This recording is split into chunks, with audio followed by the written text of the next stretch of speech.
ৰেজিডেণ্ট ৰেজিডেণ্ট ৰেজিডেণ্ট মানে হ'ল বাসিন্দা নিবাসী আৱাসী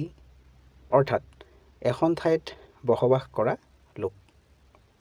অহা এই দুটা বাক্যৰ সহায়ত আৰু বেছি ভালকৈ বুজি লওঁ হি ইজ এ পাৰ্মানেণ্ট ৰেজিডেণ্ট তেওঁ বা তেখেত স্থায়ী বাসিন্দা হয় অফ ইণ্ডিয়া ভাৰতৰ ইয়াৰ সম্পূৰ্ণ বাক্যটো হ'ব he is a permanent resident of India তেওঁ ভাৰতৰ স্থায়ী বাসিন্দা হয় আই এম এ ৰেজিডেণ্ট মই এগৰাকী বা এজন বাসিন্দা হয়